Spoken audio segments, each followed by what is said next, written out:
Hi, hi, hi, hi, hi. Hello. Yes, I am here with a Mama's Geeky today, which I'm so excited. I'm your girl Ashley, aka the Widow, and I always say Mama's Geeky is amazing. I love her channel, and I want to be her when I grow up. Right? Oh my gosh. That's what I tell everyone. So I'm so excited to talk with you today about Falcon and the Winter Soldier. We just had a great 6 episode arc here of the show. And we're also getting a Captain America 4 movie, right? So that's very, very exciting. I'm so excited for that. And I wanted to get Mama Geeky's opinions on the season. How did she feel overall for it? What is her overall score and her grade for the show? It's okay. It's okay. I'm getting a new roof and they're literally like on top of me right now. If you can't hear that, I'm like, of all the days. It happens. It happens. It's life. It's life. Like where my place is getting remodeled. And then not last Friday, but the Friday before, I'm at my mom's, and it was Wine Friday. So she came in and talked watering her plants. So I can it real life happens sometimes. Yes. And there we are. So Mama's Geeky, I wanted to ask you, so about your channel, how long have you had your channel on YouTube, and what kind of got you into into YouTube a little bit before we start? Technically, I think I started like 2011, but please don't go back and watch those videos. I deleted some of them. I was like reviewing diapers. I don't know what I was doing. Just ignore it all, please. Don't go back that far. But really, I think it all started with, so I had this YouTube channel that I never really used. And a lot of my friends know I'm a massive Marvel fan, just like you. I mean, clearly, I literally have like Marvel tattooed on my body. I still haven't got my tattoo, but I'm planning on getting mine too. I can't wait to see yours. So we were getting Infinity War. And I think right before Infinity War came out, Marvel shared some collaboration of YouTubers that had done reactions to like trailers all throughout leading up to it, right? So people were like, I can't wait to see your reaction to the Infinity War trailer. You should just record it. And I was like, I don't know how to do that. But I did it. And it doesn't even have the trailer image in it because I didn't know what I was doing. I was like, okay, I'll just record it because my friends wanted to see it. And I put it up on YouTube just for them to see it. And so many people watched it, like thousands of people. A lot of people complained, like, why didn't you put the trailer image in here? And I was like, because I don't know what I'm doing. I'll fix it for next time. And that kind of got me into like, oh, there's this community of more people I can talk to about Marvel. Like, yes, let's do it. Let's dive into this geeky stuff. And then it just completely spitballed from there. And now I'm there doing reactions, reviews, interviews, and all sorts of crazy stuff, fun stuff. Yeah. So of course, like I said, we're going to be talking about Falcon and the Winter Soldier. And we got to know more about Sam. I feel like we already knew a lot about Bucky, aka the Winter Soldier. Mm-hmm. So getting that backstory on like Sam, his family, where he came from is very, kind of similar. He's from Louisiana, like Anthony Mackie. What did you think going into the season? Were you hyped to? I know a lot of people told me that they were kind of like, I don't know about Sam, like, because he was in Winter Soldier, we got a lot, but then as the films progressed, he was kind of, just the sidekick, just kind of like with Cap. Were you excited to learn more about Sam Wilson? I was really excited to learn more about him. I love Anthony Mackie anyway. I adore him. So I was really excited to get more of him. And I feel like we got to see a lot more of his range as an actor in this series, which is fantastic when you get to spend the time with the character. And that's why I also really enjoy Sam in the comics. I know you're a comic book reader too. So I was looking forward to like more people understanding Sam. And I just was really excited to get into it. And I'm so glad they did what they did with him in the series. And so in the opening shot of episode 5, we see him flying around. Did you think that we were going to get to see the costume so soon in the episode? I mean, the suit. I don't know. Why am I saying costume? I'm goofy. What did you think? I seriously didn't think we were going to see it that soon. I thought they were going to make us wait. And what was it, like 5 minutes in we saw it, probably? I know. And what did you feel like when you saw that shield bust through that window? And like, what was your reaction when you saw that? Take this with a grain of salt, but I was excited but cautiously optimistic about the costume because, it looks amazing in the comics, but I'm like, if he's got the same one and his like ears are poking out, like, how is it gonna look ridiculous? So I was a little nervous, like, please let it look awesome, you know, and it did. So I was super happy about that because I was so nervous that I'm like, he's going to come in and he's going to look goofy and it's going to break my heart. But no, it looked amazing. And all throughout the action scenes where he's using his wings, which he had been using all season, but you really get to see them in this. And of course, when you see him flying and he's got the wings and the shield on his back, like I was crying. I absolutely loved it. I thought it looked amazing. Yes. And I also wanted to ask you, because we hear a lot of times, you know, in that moment when, you know, the security guard said, "Who are you?" And he said with so much confidence, you know, I am Captain America. And he was like, I'm confused. I thought Captain America was on the moon, right? I know. To see Sam, for me, you know, in the beginning, not want that shield, right? And then also feel that we needed new heroes, that should be retired because Captain America and Steve are one and the same, right? How did you feel when he was able to embrace that in that moment with confidence and say, you know what, regardless of what everybody thinks, right? Regardless if people stare and they have an issue, and it's even it parallels the real world because a lot of people have had an issue with Anthony Mackie portraying Captain America. What did you think about that? I absolutely loved that. I love how he said it like it's no big deal. Like, I'm Captain America. Like, he just has come to accept it at that moment because we see him struggling with that throughout the whole series. And I think really that conversation with Isaiah maybe helped him realize, I need to do this. This is what my people need. It pushed him. And I think he kind of realized, like, okay, maybe this is what Steve meant. Like, he did deserve. I mean, he's such a good guy. You see him throughout the whole series. He's just always wants the best for people. He refuses to fight Karli in this episode. He just lets her just unload on him, and he just sits there and takes it. Like he's all about saving the people. And I just loved it. I was happy he was able to find himself and be confident in that. And you can tell, like, man, he's going to do great things as Captain America. I mean, we got that speech, you know. Oh, there's so much about it that I love. I was so happy. I was so happy to see him like happy with it, you know, and yes, and embrace it. And then Batroc, when he's fighting him, I know a lot of people said, oh, well, when Cat fought him, you know, it was an easy fight. But for me, it's like, it's part of that struggle for him. It's not easy for him because he doesn't have the serum running through his veins. Right. So when he's fighting, you know, he's not giving up. He's giving everything that he has within him. And so what do you think about the people that say, oh, you know, I don't think he deserves to be Captain America because he doesn't have the serum and, you know, he needs combat training. Obviously, in my opinion, no, he doesn't. He was a paratrooper. He was in the military. I mean, but to see him struggle in that fight and not to give up, how did you feel about that too? I think that just speaks to his character. And, you know, also it's the same thing where we see him when he's practicing with that shield. He put in the work. I mean, they did this montage. So yeah, maybe it seems like 5 minutes of him practicing with the shield, but you can tell it's day to day to day. You see him missing the shield and just getting back up and doing it and working on it and putting in that work. And I think that shows that his heart is why he deserves this, his heart and his personality and who he is. And like, he doesn't need that super soldier serum. He doesn't need it because he has everything that Captain America should be, you know? I mean, Steve Rogers, yes, he had the super soldier serum, but he was a good person at the heart of it. And that is where Sam is. And I get so frustrated when people say that because he's proven himself time and time again, like, just stop. He's clearly like deserves this. He's put in the work.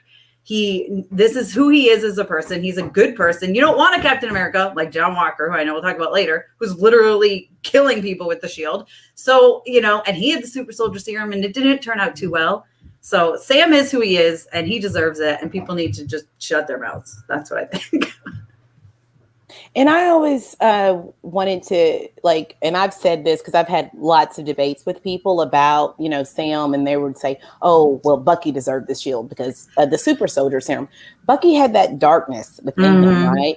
And he was still struggling. Yes, he no longer was being mind controlled, but that darkness still lay within him. And I always said that Sam Wilson, out of everybody that we've met so far in the MCU, mirrors Steve's ideals and who he is as a person.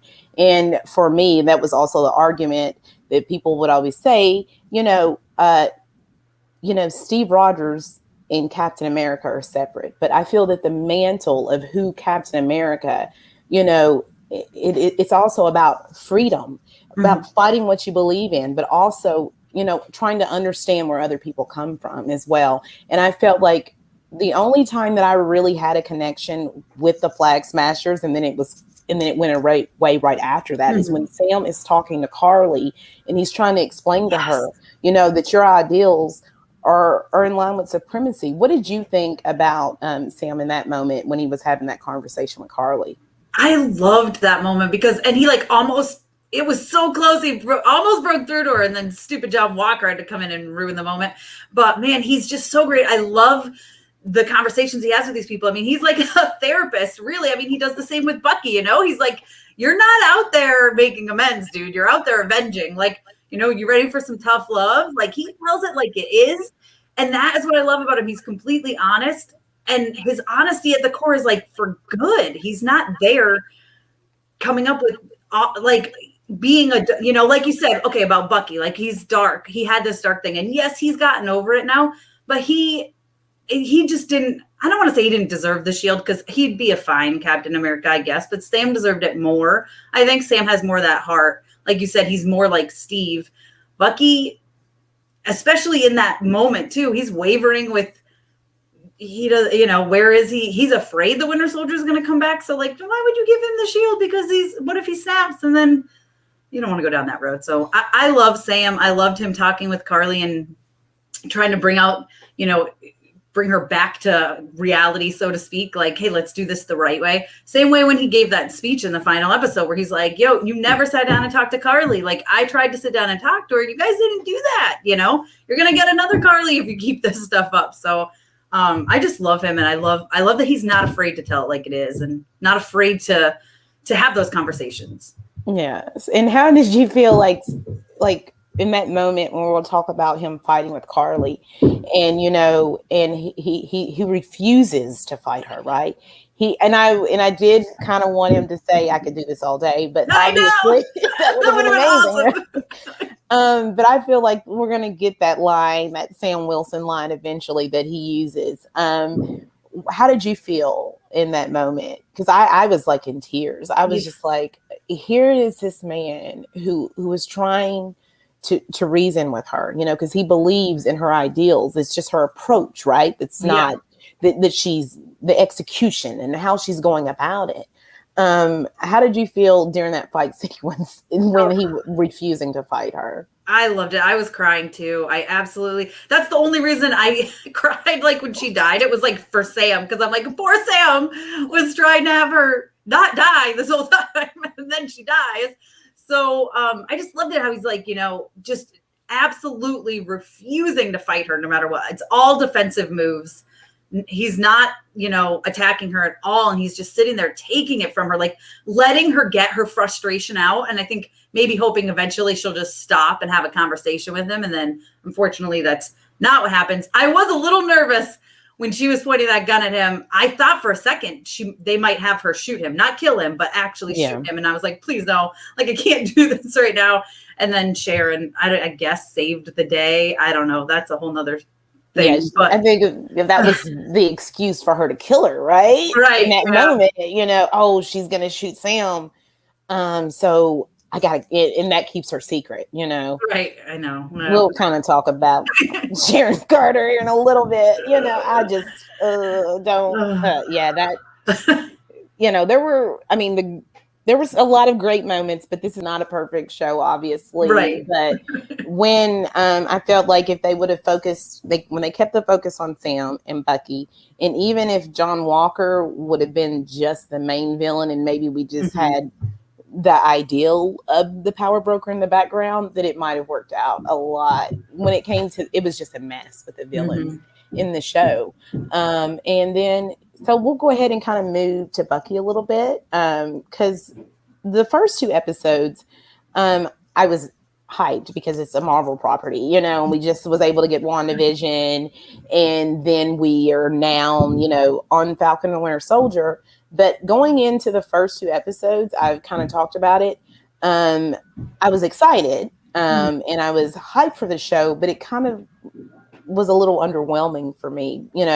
How did you feel about episode 1 and 2? Did you kind of have that same feeling about it, or what was your approach? I was excited, obviously, because I was like, yay, more Marvel content. And episode 1 was all right. Like, I enjoyed it. But I did really, I know I'm in the minority. I really liked episode 2 because I really liked the interaction and like the buddy cop. Like, yes, the jokes were stupid and over the top. And sometimes you were like, what is happening? But I loved their conversations, and I just loved seeing Bucky and Sam together. I think knowing they saw each other and they're immediately like digging on each other and back to like, we hate each other. And in my head, I was like, by the end of this, you're going to be best friends. And I can't wait. And I think that's where I was like, yay, I'm excited for you guys to be besties. But yeah, it definitely got better, especially the last 3 episodes were just absolutely incredible. But the 3rd episode, I think, was my least favorite, honestly. But I just loved seeing the 2 of them together. So it was just me being like a fangirl and not like, this is actually really good content. It was just like, yay, they're together and hanging out. See, and my main issue with Bucky, the reason why I brought up episode 1 and 2 is because in episode 2, I felt like I liked their back and forth, but then I felt like they were doing things with Bucky that I felt was like, oh, that's not Bucky. Like, I know it was a parallel of him falling and the way he felt. I felt like that they were kind of leading in a direction where I felt Bucky was going to be a little too silly and a little too goofy. So I kind of was like, please don't do this. But as we see, we get kind of back on track with who Bucky is. And in episode 5, actually in episode 5, when he has that conversation, with Sam, and you kind of led into that there, when Sam tells him, you're not, looking for redemption, you're set out on revenge at this point. And then he also, because he was so concerned with living up to this ideal, to what's, who Steve was. And it also kind of reminds me a little bit of Spider-Man in Far From Home, like that moment when Happy tells him, you know what, Tony couldn't live up to Tony. And he basically tells him, stop living up to this ideal of what you think and just try to embrace who you are and let that go. Yes, you want your friend to be proud of you, but if you are constantly chasing that ideal, you'll never get there. Right. And what did you think about that moment there with Bucky? That's probably one of my favorite. I think that's definitely my favorite interaction between the 2 of them. I just absolutely love that moment. I love that it clearly resonated with Bucky because we see that in the next episode where he goes back and he's like, hey, like, listen, this is what happened. Your son was murdered. It was the Winter Soldier. I didn't have a choice, And I love, again, like, Sam's not afraid to tell it like it is. He's not afraid to be like, all right, listen, you might hate me for this, but like, I'm going to tell you, this is what's going on. And you're right. It does have that parallel of, the Tony couldn't live up to Tony. It's you put these people on a pedestal, especially for in this, they're working with these people. They look up to them, obviously Bucky's always looked up to Steve, and, like Peter's always looked up to Tony. So to have someone have to bring them back down to ground and be like, they were human too. And like, they did their own thing. You need to do your own thing. Even Bucky mentions, like, the book worked for Steve. I thought it would work for me. And then finally he realizes, then he gives it up after he talks to the other guy. But yeah, it's just, that's what I love about Sam. I know it comes back to the same thing and I'm repeating myself, but I just love how he's like a great person, and he's like, I'm going to tell like it is. Like, this is it, dude. Like, I'm going to tell you, I'm going to be honest. And that's what I love about him is his honesty and his genuineness, And kind of going back to Sam again, we saw Bucky struggling, right? He couldn't sleep. He his interaction with other human beings, it was odd, even when we see him like try to, that mantra that, that she gave him, I am the Winter Soldier. And this is me making amends, right? Because he just he could not have those human interactions, right? But the more he was with Sam, it seemed like he was able to, because he had a friend, he was able to have someone to talk to relate to. Yes. And then we also see later on, he's able to sleep. He's able to be around people and to get along. So Sam I would hate to say he's the new Steve for him, but in a way, I feel like he is. But Yeah. but it's not so much that he's leaning on him, Right. because Sam's not going to do the same. Because Steve was all about saving, kind of enabling Bucky, trying to care for him more like it's his child. And Sam's like, look, here's the facts. You got to be your own man, and you got to do right. So, do you feel that his relationship is healthier with Sam, and that kind of Steve was kind of possibly holding Bucky back a little bit? That's the question that I have. Yeah, you know what? I had not thought of that, but the way you describe it and the way you bring it up, it really is because, again, Steve was very much like, he sees that he's the Winter Soldier. He's got to go find him. He's got to do this. Then he's got to help him. Then he's going to hold his hand through this, and he's going to help him do this and help him do that. Where Sam's like, "Be your own man, dude. Like, what are you doing?" And so I do think it's a lot healthier. It seems like it's more of a friendship than like like you said, like Steve kind of almost was like a parent to Bucky here. So yeah, I do think it's healthier. That's funny. I hadn't ever thought that way, but you bringing it up, it definitely seems that way for sure. Okay. Yeah, I had been thinking about that, and, I was just thinking, it felt like even though he was kind of coming out of a lot of that trauma with Steve, I felt like he was leaning on him too much. And it was like this codependency relationship. Yeah, definitely. It wasn't really healthy for Bucky. And now I feel like he sees himself with Sam more of an equal, Yeah. And so it's more like that, the friendship that he used to have with Steve, right? Like way back, like first Avengers. Yeah, yeah. Mm-hmm. So, I wanted to say welcome everybody in the chat. I see Chillmonger's here, Reefer, Nate, Ajax, Tony's here. If you all have any questions about the show for Mom is Geeky, please put them in the chat, and I will put them up, and we'll ask her some questions too as we go along, as we talk about the episode. Yeah, for sure. Glad you all and all of you in here, excuse the noise. I'm getting a new roof that they just decided to do it today, so it's super loud. But I'm trying to make it quiet. It's fine, trust me. It feels very loud where I am, so I can imagine. Yeah, I've been there. I'd be like, Okay, I'm going to read Chillmonger's comment really quickly. He says, Bucky doesn't consider himself the Winter Soldier. If the title screen changed name to Captain America, they should have changed to Winter Soldier to White Wolf, a name he identifies. And that's kind of what I saw that comment, and Mom is Geeky said that kind of yesterday. Yeah. And I kind of want you to kind of go back over that. What did you think about that? Yeah, it frustrated me. I was really kind of expecting it to change because I'm like, but he's not the Winter Soldier. Like, I understand it at the beginning. Yes, like if Falcon and the Winter Soldier, sure. But like, why is it not Captain America and White Wolf? Exactly. Like, he's literally worked so hard all season to move away from Winter Soldier, and they're sticking him with that name still, and it's really frustrating me a lot. And I wonder if now, is he willing to embrace that title and then like make it be something new, or if, like you said, if they're eventually gonna, go back when we get season 2 and do that reveal. But it would have been nice if they would have changed it at the end of the episode. But maybe he's still going to be the Winter Soldier, and it's just going to be him embracing that title and changing what that means moving forward, for Bucky. Also in episode 6, we see Bucky, kind of having his own conversation with Karli over the phone, even though for her it was more of a distraction. Yeah. But he's even trying to get to her in his own way, saying, I know what this is like. I've been there, and it doesn't end well. What did you think about him trying to, even in his own way, trying to get to Karli there in that moment? I liked that moment. Of course, I knew I was immediately like, she's trying to just, cause a distraction. And even later, Sharon's like, Bucky, you had one job. Like, what were you doing? You're sitting here on the phone talking to her. Did you know what happens? Like, it's the same villain monologue. It's the same thing they always do.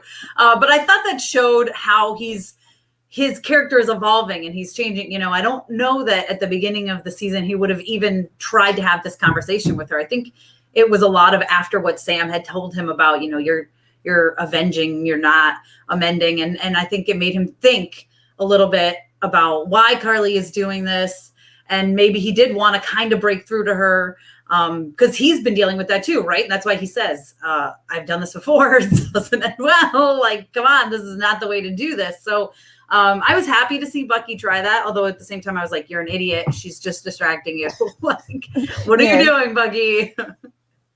Yeah, I agree. I like that he was attempting, but it was obvious a distraction. And it was just like, Bucky, I felt like he was trying to be helpful in that moment because he was trying to, like, in a way, maybe take a page out of Sam's book, because he remembered that conversation and it was all just a distraction, right? In the end.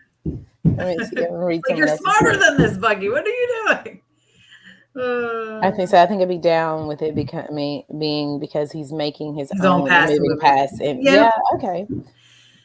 I get that. I just hope it doesn't mess with him later. I hope he's fully over it, I guess is what I'm thinking, because, that in the back of his head, it's something he struggled with for so long. And I don't want to see him go back down. He's come so far. He's smiling now. Let's not make him sad again.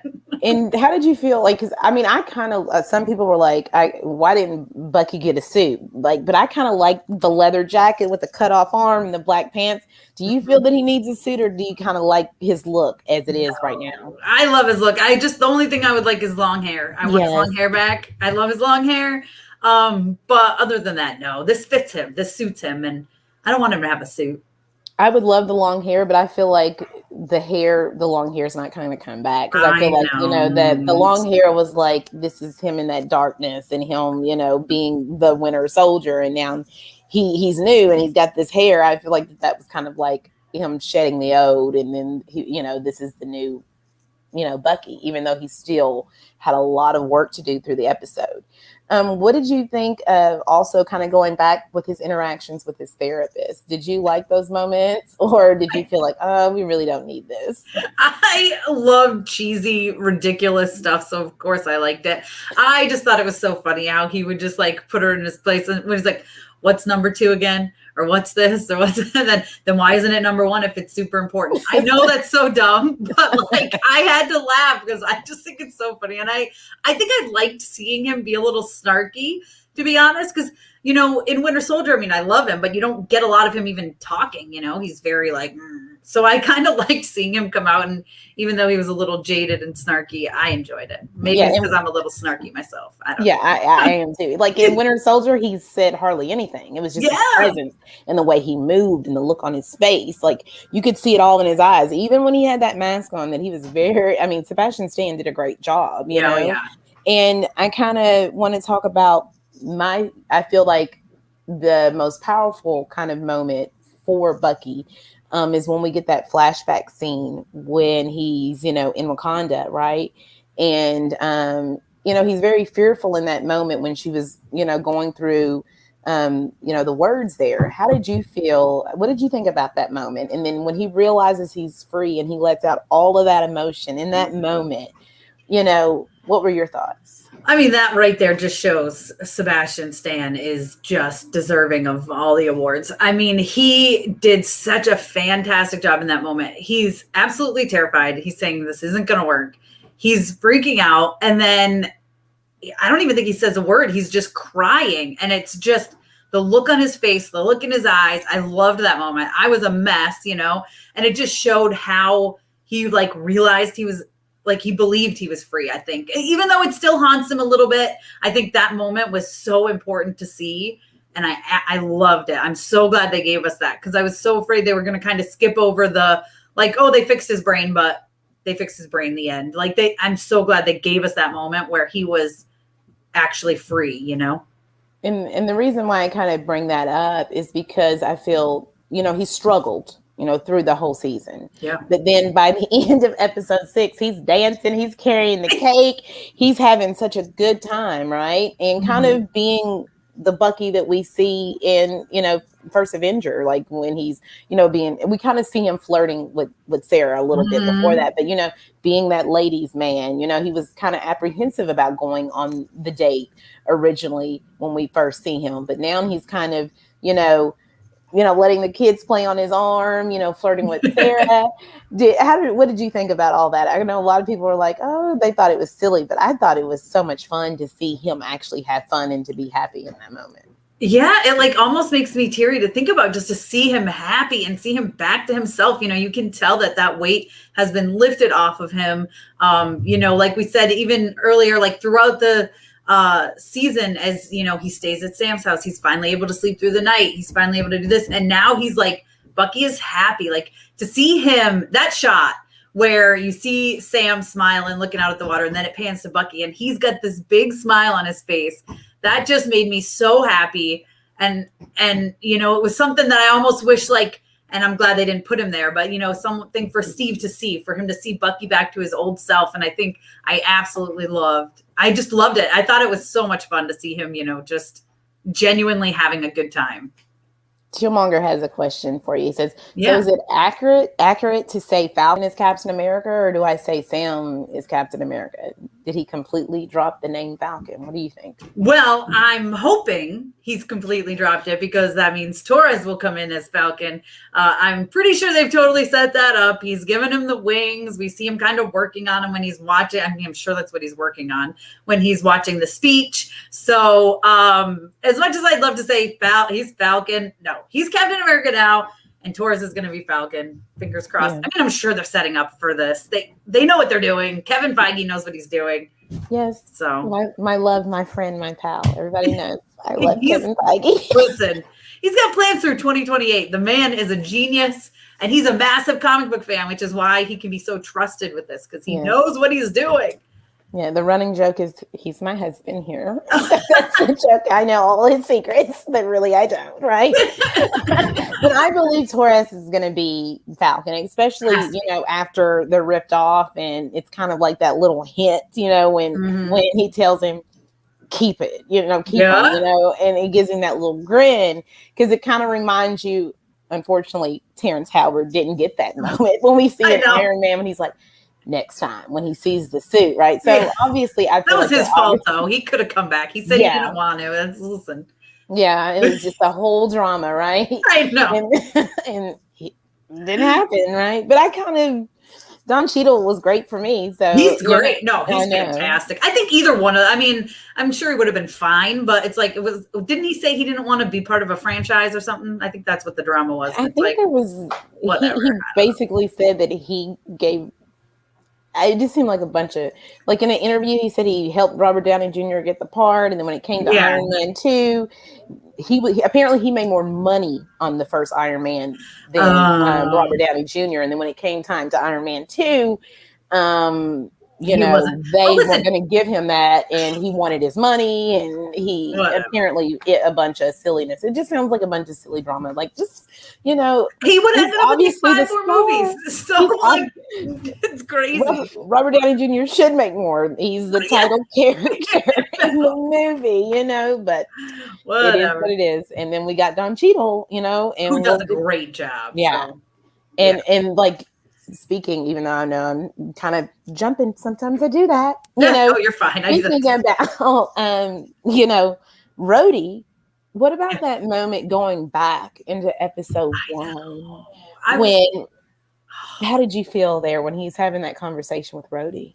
I was so excited to see him come, and then I thought maybe we were going to get more of him, but I kind of knew we weren't going to, but I was kind of like, maybe he'll pop up here and there throughout the rest of the series. But I get why they had that one moment. I thought it was great. I thought it was a perfect way for them to kind of explain why Sam didn't take the shield, but make it so that he's having a natural conversation with somebody when he's talking about it. It's not just like a voiceover or something weird or showing something. It was a good way to explain how he felt. And to have someone say like, well, maybe you should be doing this, and kind of, I enjoyed that. And I'm glad that it was someone like that, not like, I don't know, like a random museum curator or something, you know what I mean? So I was happy to see him make a little appearance. It was nice. I do adore him. So it was and I liked that it was both 2 black men, 2 military black men, right, having this conversation, and one sees it very differently than the other. And I like that, because we all can understand what it's like to be black in America, but we might not see it the same way. So hearing them having that conversation, and Rhodey trying to push him and say, you know what, Steve wanted you to do this, and we're both, military men and about duty and service. And Sam, was like, no, I that's just not where I'm at yet. So I really enjoyed that moment, them having that conversation. Yeah, And I him think feel it like, helped with the conversation with Isaiah later too. You know what I mean? It was kind of the parallel of like, now Isaiah's like, well, don't do it. That no self-respectable black man, or whatever his line was. And it's kind of like you have the whole like, the parallel between his conversation with Rhodey at the beginning, I thought. So I did like yes. how it kind of came full circle-ish. Yeah, and then even going back into episode 1, I like my favorite moment of that whole episode. It's such a subtle moment. Is after in the end when his sister comes running in and she's like, oh no, and they turn the TV on and they see John Walker, and in that moment you can see like Sam's face, it just like drops, and then they show that close up on his hands, and you just see his hands clasped together. You see this black man who didn't want to necessarily carry up that mantle because he felt like we needed new heroes. And just that moment of him, bent down in his hands, I thought that was a very powerful moment because he realized, oh no, what have I done? I've given up this shield. And even though he might not have wanted to pick up the mantle at that point, he felt like if he would have kept it, then maybe this wouldn't have happened. He wanted to honor his friend and move past that mantle of Captain America. So I really did like that moment in the episode where he just had that thought, oh, here I thought I was honoring my friend, and now here they've been passed this torch on to someone else. It was like that little hint of regret, like almost like what did I do? Yeah, so I really like that little moment, and and I remember seeing John Walker's face, like I just want to punch you in your face. He looked so ridiculous, and I think they did that on purpose, because a little later he gets the scruff and he gets a little more, but it was like, what are you trying? He looks like the guy from Up, his face is like all scrunched, and I was like, what are they even trying to do here? They're just trying to make us mad right from the beginning. He looked so like. I was like, what is wrong with your face? And I don't want to talk about how anybody looks, but I was like, you look so ridiculous. Yeah. They did that on purpose. I'm positive that was an on purpose move. Like, let's see how ridiculous we can make him look the first time we show him so that people immediately start to hate him, right? I mean, I think that was the whole point. They wanted people to hate him. And that's what, I'm sure we're going to talk about John Walker, but I became I hated him at the beginning, but then I grew to love to hate him. You know what I mean? Because of his writing. I think they did a great job. Oh yeah. And Wyatt Russell did a great job. I kind of want to get Chillmonger. He has a lot of his opinions. I saw them on Twitter. And so I want to read his statement and get your thoughts on what he has to say. He says, Sam can fight. Oh, no, I'm sorry. Clicked on the wrong one. I agree with Isaiah. Sam should respect himself enough to keep the name Falcon. What do you think about that? This is me being ridiculously selfish, is that I want the Young Avengers and I love Taurus. And so that's why I want him to get rid of the name Falcon. But yeah, I know I saw some people saying stuff about like, should he be, what was it? Captain Falcon instead of Captain America, or should there be another, should you put Falcon in the mix somehow? I don't know. I think it goes back to, him becoming Captain America, right? He wants to be Captain America. I think it's that name, and he's finally accepting, like, no, I'm going to be a Captain America. I'm going to be a Black Captain America, and this is what the world needs right now. And because I know we can do better, and he's like, what did he say? Every time I pick up the shield, millions of people get mad at me, basically. Yeah. And I think the fact that he knows that, and he knows what he's getting himself into. He's not, an idiot. He understands it. And I think he realizes this is just something he needs to do. And he could be Falcon, but now he could be Captain America, and he can be the face of America. And I think he realizes that I don't want to say have more pull that way, but maybe, in certain moments so he could get more respect, I guess, with Captain America. And I also liked, because he was talking to the people there, but he was also talking to the actual audience when he said that, right? Oh, yeah. And I loved it when he was like, here I am with no blonde hair and no blue eyes, and I feel like he's still embracing, because obviously he has the wings in the comics too. I feel like he's still embracing his own identity, you know, but he's just now Captain America because he still has the wings, you know. And so I feel like he's taking on that mantle, but he's still embracing part of that Falcon that is who that makes him great, you know, because he's still got these great wings. And because at first I was like, oh, when he tells Torres that, I said, is this version not going to have wings? I was nervous too. I thought that wouldn't have made sense. He's still embracing who he is. He's making it his own, right? Like, which is what I like. He's not being Steve, right? He's Sam Wilson, Captain America, you know. So I'm glad. I was nervous they were going to give him wings too, and I'm like, they can't do that. I know. And then like and it was just like we were talking about like going into episode 5, and I think Mike is probably asleep because you know where he lives. But one of the guys in the chat was like, you know what he needs to make him OP, you know, because where he doesn't have the serum is he needs vibranium wings, and so that like. Did you think when he opened that, we just got that little tease that those vibranium wings were in there as well in that moment? Oh, for sure. And I really wanted to see him. And I was like, man, they made us wait.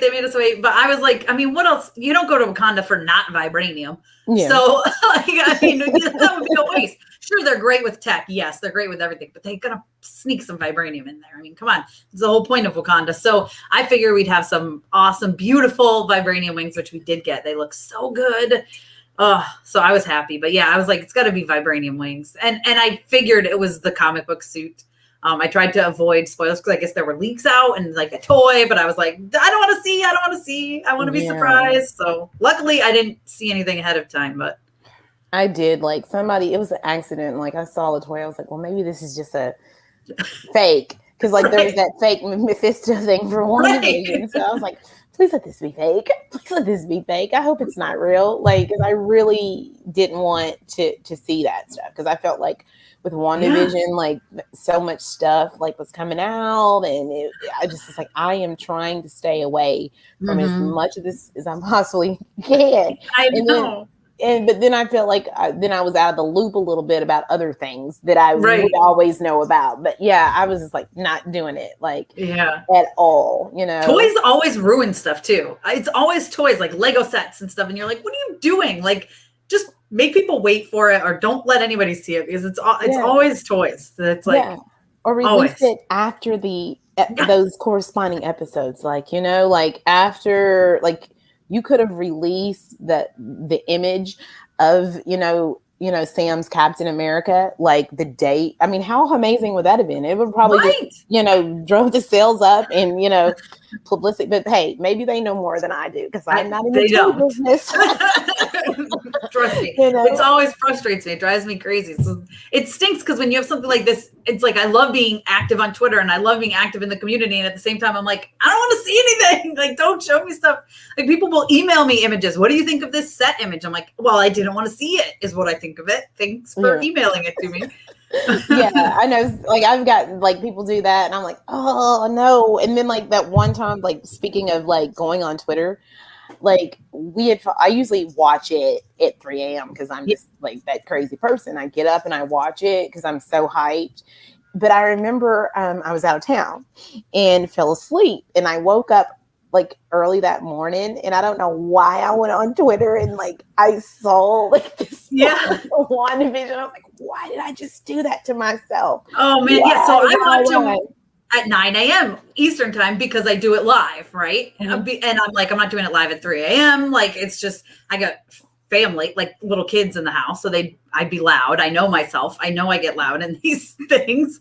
So I don't want to wake my kids up at 3 a.m. And my husband would probably kill me because he gets up for work at 5.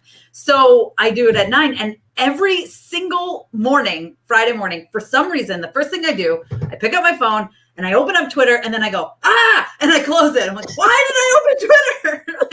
Like, I've not yet been spoiled, but I'll open it and not think. It's just like instinctual.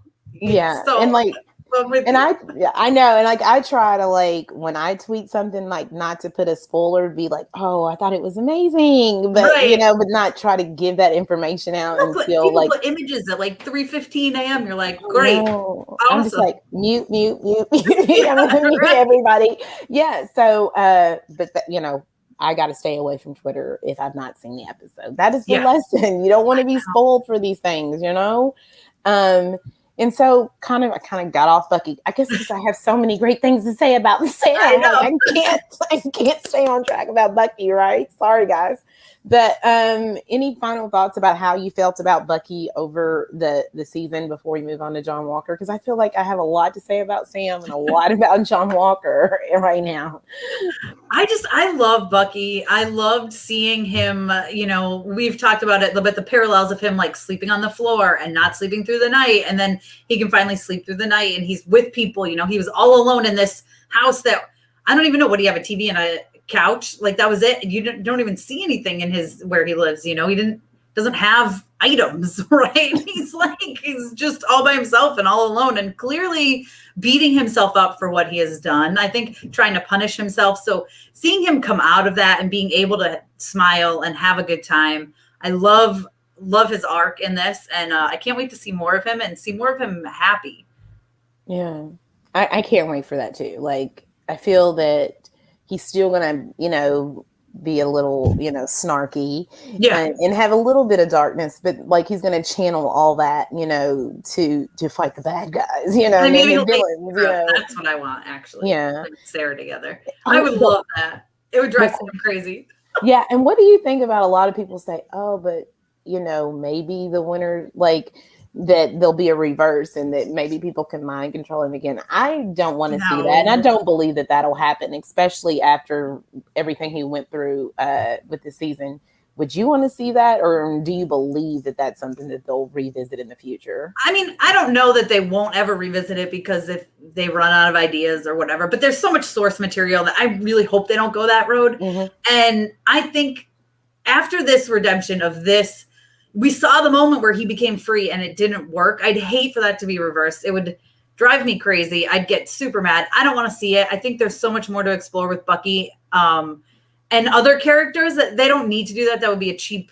It's just like bringing people back from the dead, right? We don't need it. Don't do it. This is just move forward. You've got plenty of other things. We've got Young Avengers, Dark Avengers, Secret Invasion. We don't need Bucky to start being mind controlled again.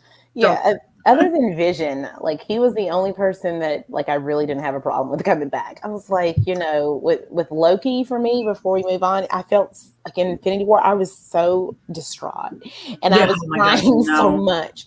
And even though it's 2012 Loki, I was like, oh, are we doing that? I know. I'm hoping the series wins me. I love Loki, so I'm like, sure, give me more Loki. But I'm with you. I'm like, but why? It cheapens it, right? Which is the same reason I don't want these other people back, because it ruins how I felt when we lost them, if that makes sense. And even with and Gamora to me was just the one that I just No, thank you. I just wanted to say that because I just don't like when we're killing characters and then we're bringing them back, and and even when the actors say, I'm done, goodbye, I'm okay with Chris Evans being done, right? I don't want him back. And they say there's rumors he's going to be back. It better be a quick cameo. Like, I don't need a whole project of like here, unless, what would be fun if they did like a short Disney Plus series of him like bringing back the stones. That's different because he's not like back, right? If they show us what happened then when he went back and then he ends up staying with Peggy, like, sure, cool with that. But like, people keep talking about how Chris Evans there's those rumors that he signed on for a new project, and I'm like, no, just don't do it. Just make people leave these characters in peace where you left them. And the Gamora thing bothers me too, and I'm hoping they can fix it in Guardians 3. I don't know. Here's the question from Lewis. He says, what about the rumors of evil Hydra Cap? Listen, I love me some evil characters. Love Hydra Cap, but I just, it has to be done right. And it's not that anything that they do is probably going to be pretty good. Again, Kevin Feige, trust in Feige. He knows what he's doing. He'll work it in so that it works. But I'm just there's certain characters I want to be done. Right. Like Chris Evans, like perfect ending. We don't need you anymore. Sorry. Like, I love him. He's great as the character. He's perfect, but like, we don't need you. And it's the same with Robert Downey Jr. Like, don't try to bring him back. Yes, he's perfect. He's absolute perfect Tony Stark, unless there's a random flashback and something that works. And even then I'm skeptical about it. But if Kevin has his hands in it, it'll probably be good. It still bothers me though. Yeah, and as much as before we go back and get back on topic here, the way that I feel like most people know, I love like Black Widow and Iron Man are my favorite two comic book characters. and I love Robert Downey Jr. Like I feel like he lifted, Iron Man off the pages in ways that I never could envision.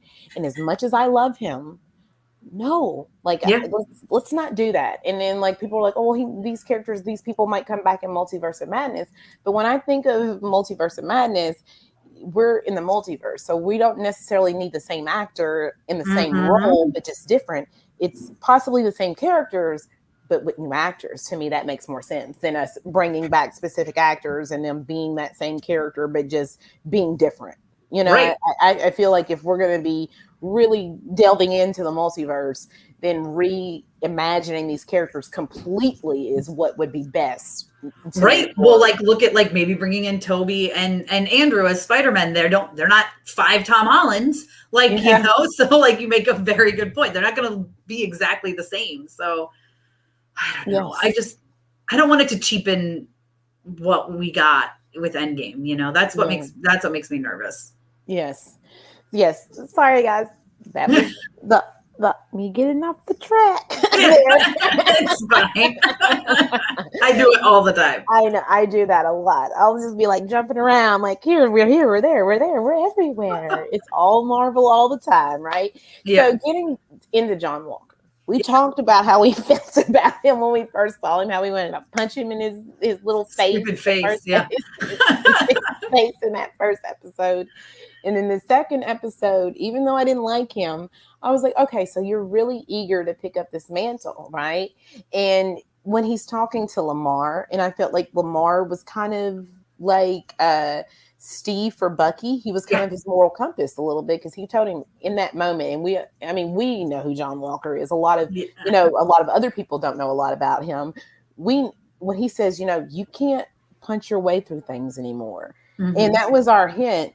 You're aggressive a little bit. You might be eager to do this, but maybe your methods and your approach aren't that, you don't go about it the right way. And then we see episode 3, where he's increasingly staying one step behind Bucky and Sam. He's not, he always gets the win, right? So for him, his absolute rock bottom is when he lost to the Dora Milaje, right? But we also saw in that episode his the tics, him completely starting to become unhinged. And when he takes that serum, all of that stuff, all of that aggression just bubbles to the surface, right? Mm-hmm. What did you think about him throughout the season? And then we'll talk about that weird stuff that happened in the season finale with him. What did you think? So he started off as someone you hate him. I didn't like him. Which just shows how incredible Wyatt Russell is, and as he's going through stuff, of course we know a little bit more about him than the general audience, but I enjoyed to see, I hate to say enjoyed because I hate him, but it becomes that character that you love to hate, you kind of get where they're coming from, and you see where they're coming from, and kind of like the Flag Smashers, they're going about it the wrong way, but maybe they have a good intentions, so to say.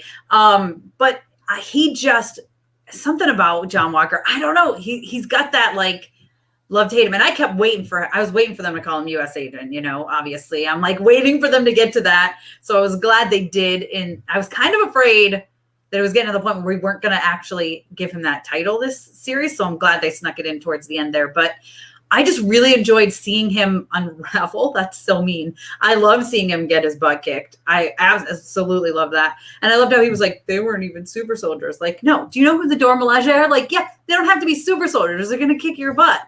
That's just what's going to happen. You kind of tried to do that. I love when he got him spitting in his face. I thought that was fun. I just absolutely, I don't know. I loved to hate him. I think the writing of this character was so good, where you see these moments of like when he's first given the shield, and he's I'm Captain America. He's practicing. He's nervous. He's kind of excited, and he's anxious. And then you see him just get a little too cocky for his own good. And then the aggression, and then, of course, he gets his butt kicked, and then his friend is killed, which I'm still mad they killed him because they could have done so much more with him in the MCU, but whatever. And then I do get that was the point of the catalyst of him going crazy and literally killing someone with the shield, and then carrying the shield around with all that blood on it. That I was like, are they going to clean the shield off? Like, I was getting really annoyed seeing the blood on the shield for like that whole fight scene with Bucky and Sam, and that was crazy. Then they broke his arm. Oh my gosh, there's so much to say about John Walker, but just overall, I absolutely loved the writing of this character. I thought it was perfect. The way they introduced him and make people hate him, like despise him.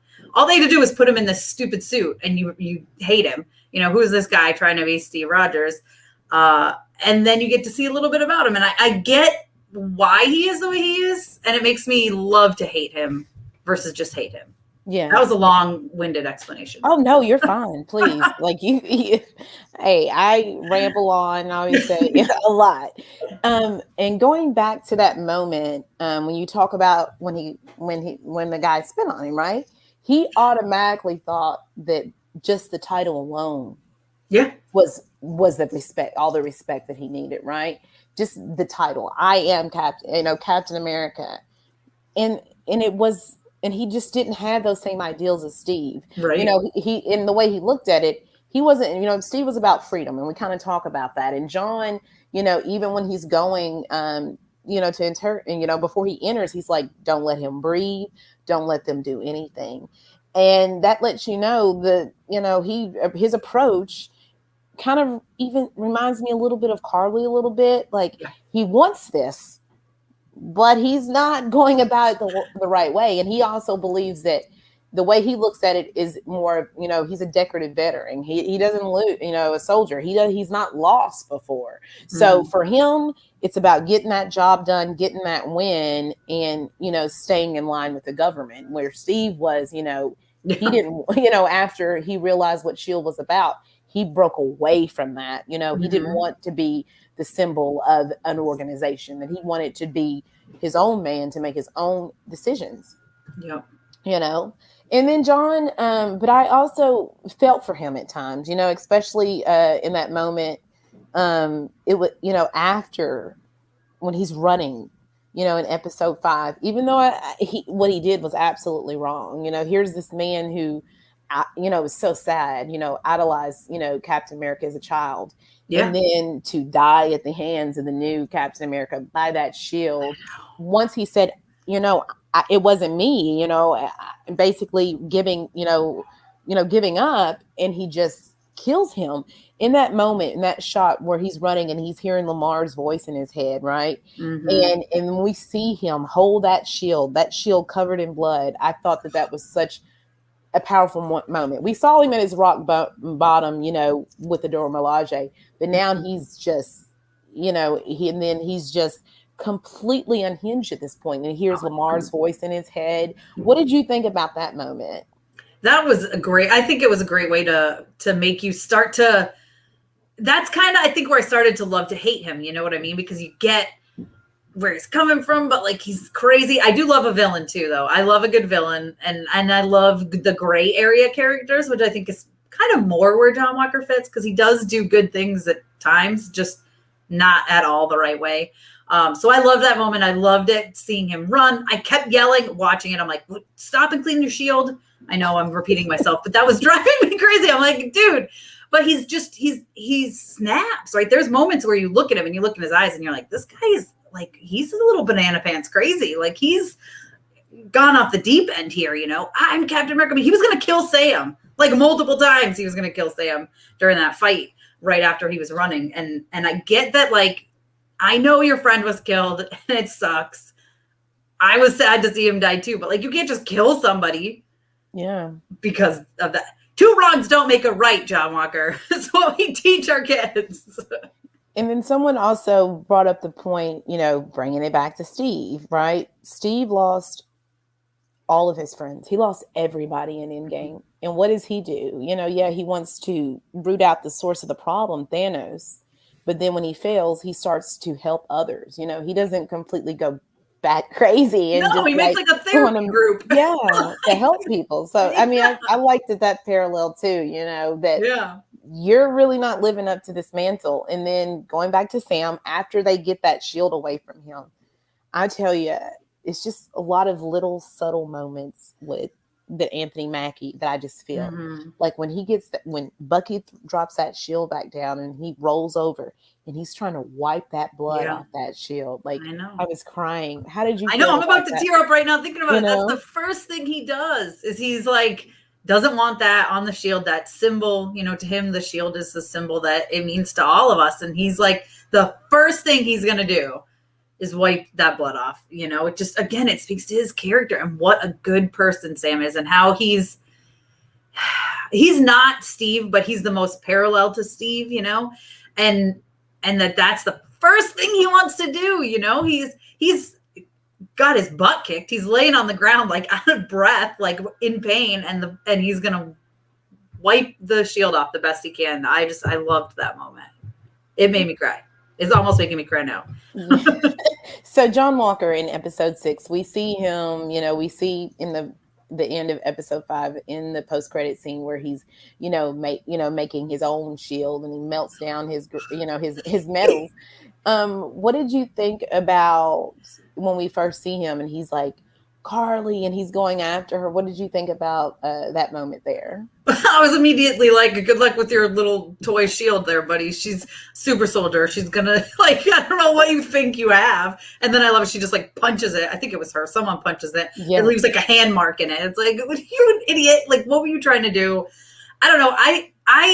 It made sense for his character, though. It made sense. He wanted to go after her. He's still upset about Lamar. And that's like where he is. He's set on that revenge, right? That's where his brain is. So this is what he's going to do. He's going to go back. He's going to make himself a shield. He's going to put on his stupid suit and he's going to go out there and he's going to try to kill Karli, which that made sense. Yeah. What happens a little bit later doesn't make a lot of sense for me. Yeah. No, yeah. We're going to get there. And then when she says like, I'm sorry I killed your friend. He doesn't matter. And he's like, Lamar didn't matter. Like, that's why I thought the ending kind of didn't make sense for me. Like, also because he was also having a, kind of this competitive, like aggressive thing back with Sam and Bucky the whole time. And, they weren't getting along. And so they just worked together immediately. Like, it's no big deal. I don't, and then everybody made it such a big deal about like Wanda like escaping in the Wanda vision because she had mind controlled all these people. John Walker had killed someone, but everything's good for John Walker, I guess. But what did you? I thought that he was going to continue to be unhinged throughout the whole episode, and then. I mean, I guess I kind of, like I told you yesterday, I kind of understand that, maybe he was in this, we saw him doing these Twitch and then all of a sudden it like something clicked in his head and he realized, I'm not going about it the right way. But I felt like it was so quick that it kind of didn't make sense. And he tried to save the people, but he failed. It's another moment where he failed and Sam succeeded, though. Right. So I did like that he wasn't able to completely save those people because, he started, fighting with the Flag Smashers again. So I like that. But what did you think about him just completely all of a sudden, like this light switch going off in his head and he was all of a sudden not worried about Karli. He was worried about saving these people. Yeah, it just didn't seem on character for him. This whole time, I mean, he just literally made a shield so that he could go back and kill Karli, who's the actual person who killed Lamar. She literally tells him your friend didn't matter. And then he's going to like let her go to save these people that he's not cared about saving people this entire show. So I don't get that switch. I do like like you said, the parallel with Sam, that Sam's able to save him and he wasn't, but it just didn't fit the character for me. It felt a little weird. And I was like, what are they trying to do? Make us like him? Like, no, we're not going to like him. We love to hate him. There's a big difference. Don't try to make him try to redeem himself all of a sudden. It didn't fit his character for me. And then all of a sudden after like when him and Bucky are running, and then like he gives the quote from Lincoln in that funny moment. I was just like, this is so weird. Like, what did you even think about his interactions, like him working with Bucky, like after too? Yeah, it was weird that they just like, I guess, the enemy of my enemy is my friend or whatever. I don't know. Them working together was all right. I did like how Bucky was like, not from you. Like Bucky just that was kind of a put him in his place thing. Like, no, it's a great quote, sure, but not from you. So, and then, him and Sam nod at each other, but still it was, again, like you said, though, people were so upset about Wanda getting away and how can she just go do this? And he kill people and they're just like letting him like walk around like no big deal. Like, okay, you're not Captain America anymore and you don't get retirement or whatever. Oh, great. But like, he should be in jail. He's not in the military. Somebody. He's not court-martialed in the military prison. Like, I know. It makes no sense. So it made no sense.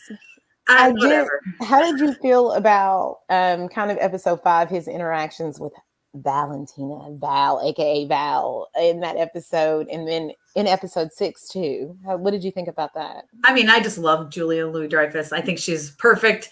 I've said this before, but she's the casting I never in a million years would have picked if people said cast this character. But I think she's perfect. I think she's incredible. She's incredible at everything she does. And she steals the scenes with him. I mean, she really does. He's an incredible actor, but she's acting circles around him in these scenes, which I love. I do enjoy their interaction, and I'm looking forward to seeing where it goes because I'm just knowing like US agent, we know more than other people. I don't know what route they're going to go because you never know. They change stuff from the comics all the time, but this is setting up for some really incredible stuff. And I'm excited to see more of her in the MCU and more of US agent in the MCU. I'm looking forward to it. And I kind of like their interactions together, although she by far steals the scenes. Yeah. And like, I know a lot of people that I've talked with, and I don't know how you feel like if you hear this a lot, that the MCU is too jokey at times, but like with her, like it doesn't bother me, either. But I feel like she's the best type of funny for that role. It's just like that dry sense of humor, the way she's going about it. And those quips are just so quick. And I'm just like, oh, I like this interpretation of that, of this character, of, Madam Hydra. And she's cold, but she's funny, but she's also putting you in your place at the same time. Like, right. I love it when we first see her and she's like, Valentina Allegra, but you can call me Val, but don't actually call me Val. Right. Just say that in your head. And then when he calls her Val, she's like, don't call me that. And I guess like for me, the only moment that didn't really seem, I feel like he was excited to have another opportunity, to wear, he's no longer Cap, but now it's the same suit. He's like the same suit, just different color, right? So I feel like that moment where he's like jovial and happy, for me anyway, made sense because he felt like, oh, here's my second shot at this again. Right. So he was really eager to get back out there. What did you think about that part when you saw John Walker there? I think it kind of made sense for him. I mean, he feels like, oh, I can be redeemed. I mean, he knows he murdered somebody with the shield, and like maybe that wasn't a very good thing, even though he didn't get like as many repercussions as he should have gotten. He's got to know. I mean, even if you're crazy, like murdering someone's probably not a good thing to do. So especially with Captain America's shield, is just, the symbolism there isn't great. So not for America, not for Captain America, not for, anybody really. So I'm excited to see more of him. And I think my excitement, I felt like was like Wyatt Russell's excitement. Like, you know what I mean? like him being like, oh yeah, a US agent, and his wife's like, US agent. Oh, and they're excited. It seemed to fit him, I guess, a little bit, but it didn't fit along with that whole redeeming, like him trying to, it was kind of weird, but whatever. I'm excited for US Agent. So yeah. And what did you think about the line where she's like, actually things are about to get crazy and we're not going to need a Captain America. We're going to need a US agent. What do you think that's hinting at? Just, I know it's speculation, right. What do you think? What would you like to see, or what do you think that we're going to get? Either one. I hope that it gives us like Thunderbolts or Dark Avengers. I think, she knows they're putting together a team of the bad guys and they're going to try to, Dark Avengers is in the comic books. It's literally people taking the mantles of the good heroes, but they're villains, like replacing them, which is kind of amazing. So I'd love to kind of see something like that. And maybe she's trying to build this team of people that are replacing, right? US Agent is replacing Captain America. Who are we going to see replacing the other heroes? I would love to see them go down that road. Yeah. And maybe she knows a little bit of something about Secret Invasion as well. You never know. Yes. Oh, speaking of, we'll kind of, as we're getting ready, got to talk about Sharon Carter, a little bit. And speaking of Secret Invasion, like, I don't believe that she's a Skrull version of Sharon Carter, because if she was, she would be trying to keep the status quo. She wouldn't be acting out of character for Sharon Carter. Okay, so we kept getting these hints all along, all season long, that she was up to something, right? Yeah. And I kept telling myself, I had that moment where I was like, okay, she's a power broker. But then I was like, well, maybe she just works for the power broker. That makes no sense. And like I always say, my shoot for the stars was Thaddeus Ross, because his connection with the super soldier serum. We know he's gonna be in Black Widow. I believe that the Red Hulk is coming. All of these things. And his team is being formed. So I felt like him, and we know about how he was so obsessed with obtaining the super soldier serum, right?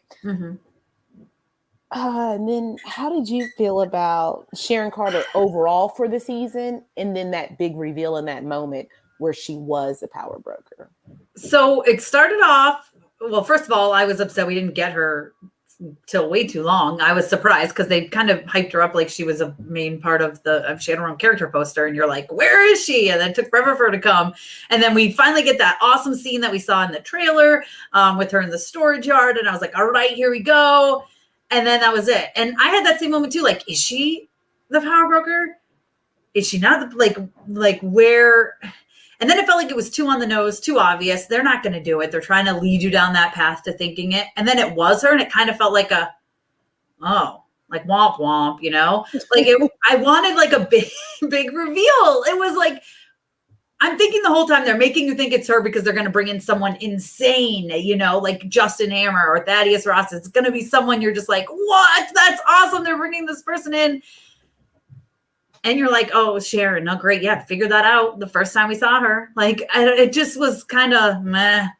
It was like a letdown. And I just feel like they don't know how to write her at all. They haven't at all.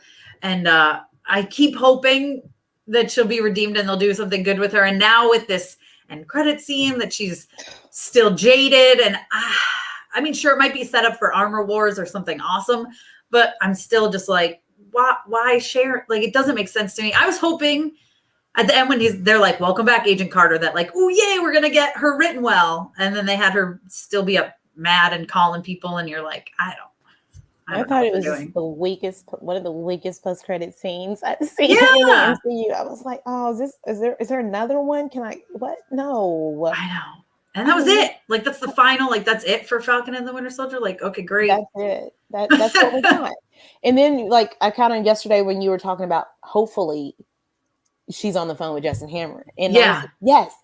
And then I started to think, well, maybe she's just the face of the power broker, that she's not necessarily. I'm hoping, and maybe they can fix it. They can retcon that. And maybe it's actually Justin Hammer who's behind all of it. And she's still just the face of the power broker. Yeah, I mean, I guess she never totally admitted it. I mean, Karli said, what's the power broker without power? It was just a stupid line, but whatever. Yeah. That's awful.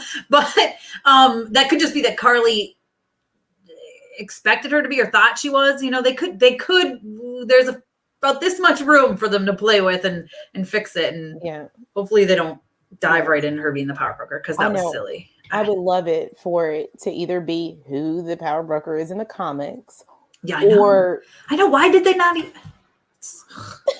I know they're always adapting and changing things, or it be, Justin Hammer, and I feel like Justin Hammer makes more sense than Thaddeus Ross. I just wanted it to be Thaddeus right. Ross. We'll get it. I know. It'll happen. He'll be part of it. Yeah. But, so I'm hoping that that's what's going to happen.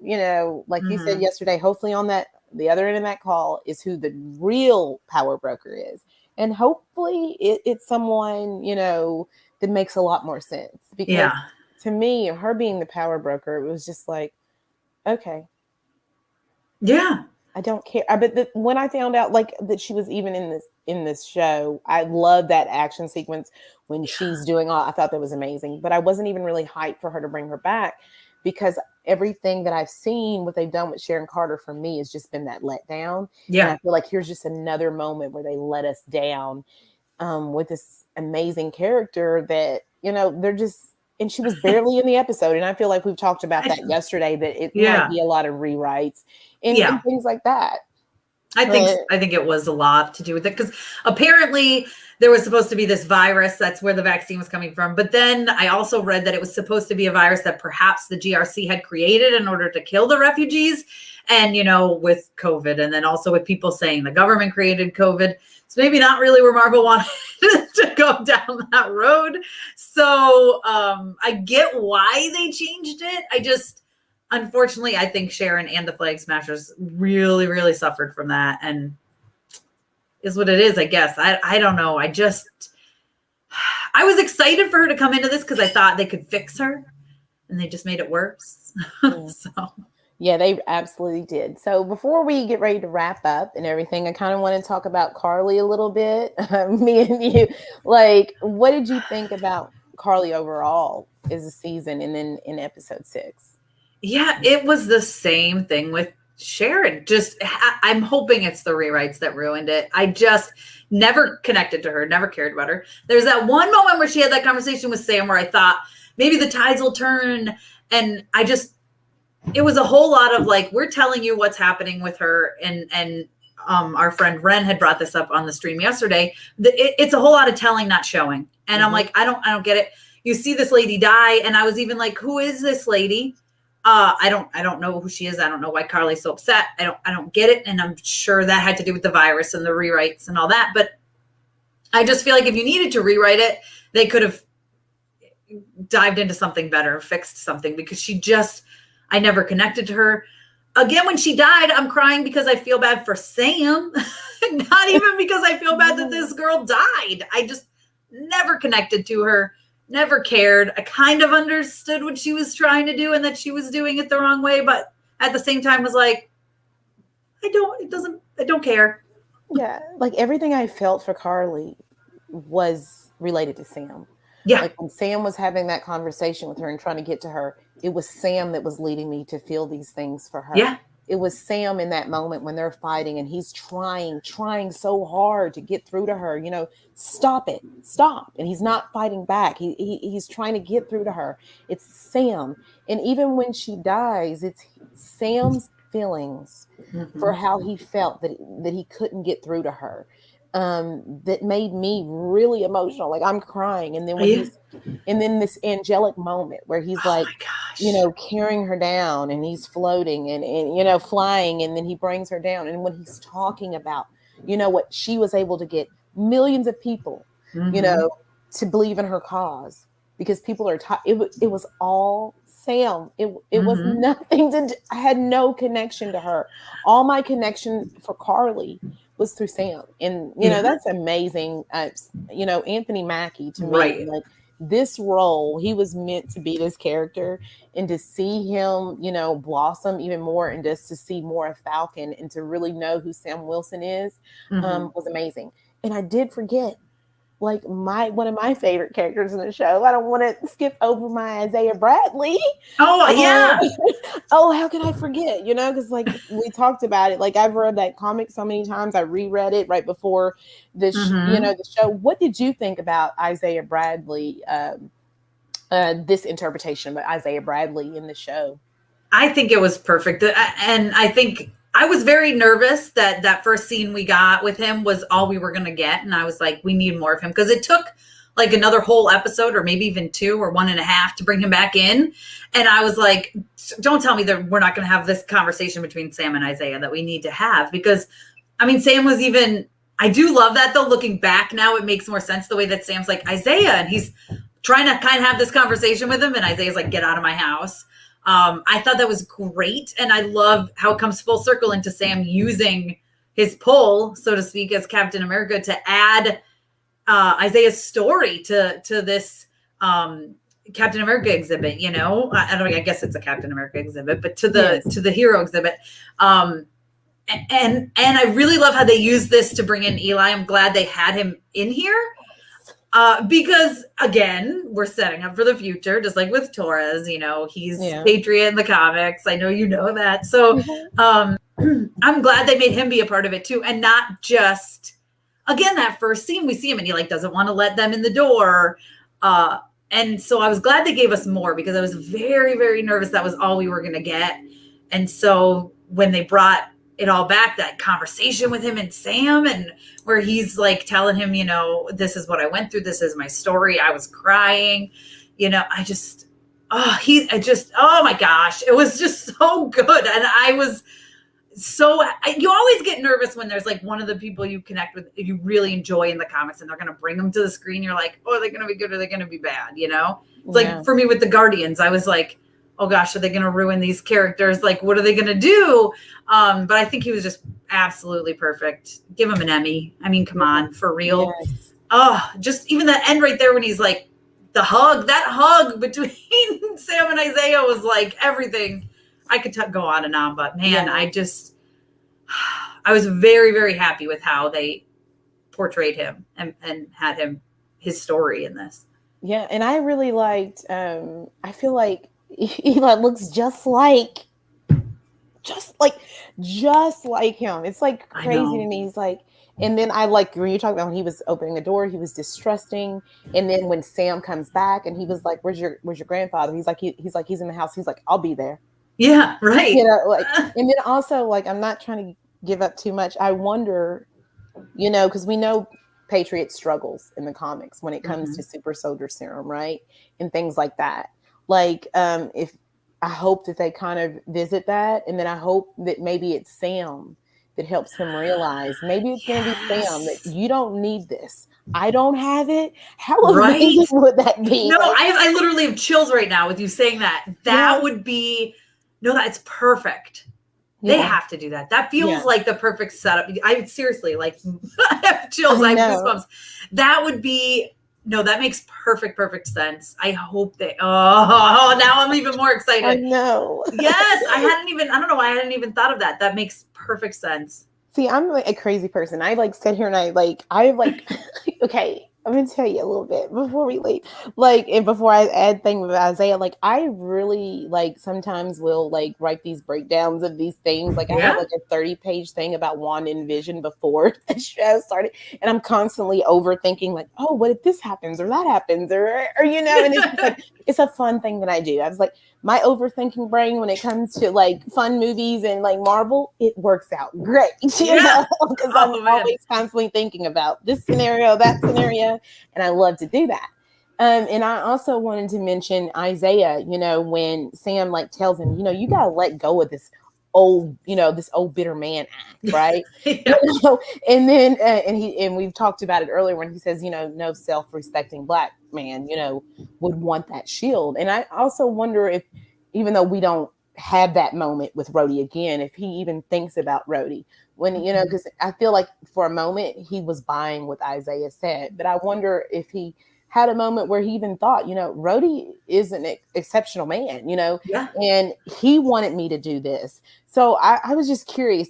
What did you think about that thought? See, like I said, that's another thought that I'm always having these random thoughts in my head. I know. I hadn't put that together, but I think it would make sense. I mean, especially since they had that conversation in episode 1, you know, and I think it goes to his, again, back to Sam's character, right? And I think a lot of it for him was like, he listened to what Isaiah said, but then even that conversation with his sister too, he's like, I get where he's coming from, but like the world's a little different. And it's the same time where he says like, I believe we can do better. We can do better. I know we can. So like he wants to bring the world to that, you know, he wants the world to do better. And if this is how they're going to do it, if he's out there, you know, I mean, he, again, in that speech, man, he lays it all on the line. And for the real world and for the MCU. So, which I was so glad Marvel went there, because sometimes I was afraid they weren't going to fully go there. And then I was like, oh, they're going there. Yeah. They're doing it. So it was like little hints, you know. Yeah, the words like terrorists, and you use words like terrorists and thug, and That's like literally what they do. So Yeah. I love that part. How his speech starts with, "You got to stop calling them terrorists." Like, he's not afraid to say it. He's like, "Listen, stop. Let's talk about this." So I'm glad they did it. Yeah. So overall, what is your grade score for the season, and just how you felt about it overall? Now that it's all said and done, we've now finished. The Falcon and Winter Soldier. Hopefully season 2, maybe it'll be Captain America and the White Wolf, or just we don't know, right? What did you think overall as a season? And if you were going to give the score, what would you give it? So overall, I mean, there's definitely its flaws. But I really enjoyed it. There's so much in Sam and Bucky. Zemo, we didn't even talk about Zemo, but Zemo, oh, yeah. I love him. I love him as a villain. So I thought they did a great job with him. Power Broker, wah, wah, Flag Smashers, wah, wah. It's stuff for rewrites, but it is what it is. It wasn't great. Bringing Isaiah in, setting up 2 possibly young Avengers, with Eli and Torres. I mean, I got to give it a 4 out of 5. I wish I could give it a 4.5 out of 5. I really play back and forth with that, but it's just the Power Broker and the Flag Smasher stuff was just too much, too bad. But still, 4 out of 5 isn't bad. So I'd say it's the middle of the MCU for me. Yeah. So we know that now Falcon and the Winter Soldier's done. We have Loki coming June 11th, which I'm so excited. It's going to be like an early birthday present 4 days before my birthday. Oh, there you go. That's perfect. And so I'm so excited to see that and to see how that connects into the bigger universe. I'm your girl Ashley, aka the Widow, and this is Mama Geeky. Mama's Geeky. Can you tell them what you have coming up on your channel before we leave? Yeah, I have a very exciting interview that I'm not allowed to even talk about coming up on Tuesday. That'll be released, so make sure you check that out. It's Disney Plus related. I think I can tell you that much. It's not Marvel related, but it's still Disney Plus related, and it's really exciting. So that's coming up. And then I will be doing the live watch-alongs with Loki, which I always do at 9 a.m. Eastern time on Fridays when they drop. So starting June 11th, I'll be doing that. But yeah, so yeah, you can find me at Mama's Geeky everywhere. Just search Mama's Geeky and you'll find me. She's amazing. She's everywhere. And again, thank you so much for being here. Of course. And I can't wait to talk to you again soon. And I'm your girl, Ashley, aka The Widow. And you know what? We're out.